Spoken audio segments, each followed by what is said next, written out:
Hi friends, evening. I am doctor Ashutosh Gupta, I am consultant fetal medicine. तो आज हम एक कार्डियक सीरीज़ करने वाले हैं। तो इसमें कुछ 4 केसेस हैं, वो मैं आपको दिखा दूंगा। पहला जो केस है मेरा, वो वेंट्रिकुलर सेप्टल डिफेक्ट का है। तो उसकी कुछ सब वेराइटीज़ हैं, उसके बारे में बता देता हूँ मैं आपको।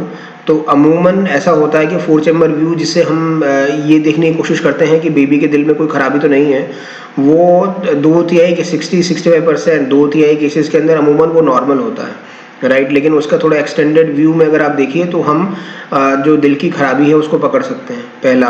दूसरा ऐसा होता है कि जो भी कंजेनाइटल हार्ट डिफेक्ट्स जो आइडेंटिफाइड होते हैं एंटीनेटली, उनकी प्रोग्नोसिस यूजुअली बेटर होती है, जो कि पोस्ट नेटली इंसिडेंटली आइडेंटिफाइड होते हैं, right. So that we are geared enough, so the pediatric cardiologist also knows it, the patient and the parents, they also know it. And then the medical fraternity looking around for the baby is geared enough to deal with any of the exigencies.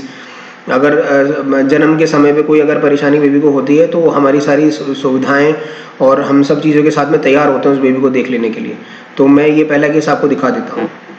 So this is our first case. अगर इसको ध्यान से देखिए तो बिल्कुल एक inlet VSD है ये।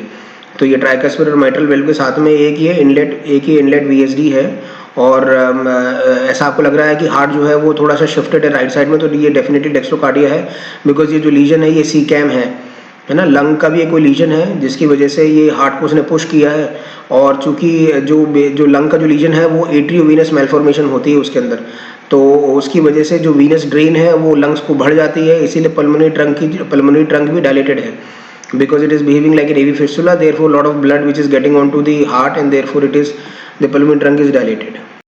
तो VSD कोई भी हो, जैसे इनलेट हो, आउटफ्लो हो, मस्कुलर VSD हो, तो उसका एक तो उसकी जांच होना ज़रूरी है कि वो क्यों हुआ है। उसमें गुणसूत्री खराबी हो सकती है और एनिप्लॉइडी भी हो सकती है और माइक्रो डिलीशंस और डुप्लीकेशंस भी हो सकते हैं।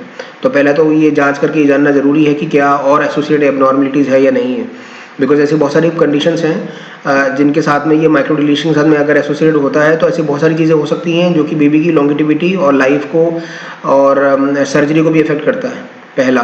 दूसरी बात यह है कि हमारा असेसमेंट डायग्नोसिस करने का नहीं होता है, ये देखने का होता है कि इसको आगे कैसे फॉलो किया जाए। और इसको जो बेबी का जो हार्ट है वो चूँकि ग्रो होता है, तो उसके कुछ लीजन्स की उसकी कोई धमनियों की जो मापदंड होती है, धमनियों की जो डायमीटर होता है, उसकी स्कोरिंग करी जाती है, सो एज टू प्रोग्नोस्टिकेट कि वो उसकी प्रोग्नोसिस कैसी रहेगी बच्चे की ना, डक्टल आर्च का फ्लो कितना है, और ये सब चीज़ें देखी जाती हैं। अगर बाई डायरेक्शनल फ्लो है और अगर सिस्टोलिक पीक ज़्यादा आती है, रिवर्सल आती है डक्टस आर्टेरियोसिस में, तो ऐसा समझ में आता है कि प्रोग्नोसिस थोड़ी सी ख़राब होने की पॉसिबिलिटी हो सकती है।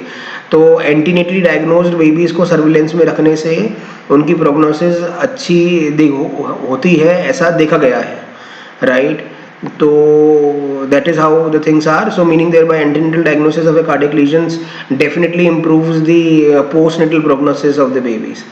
Thank you very much for your patient listening.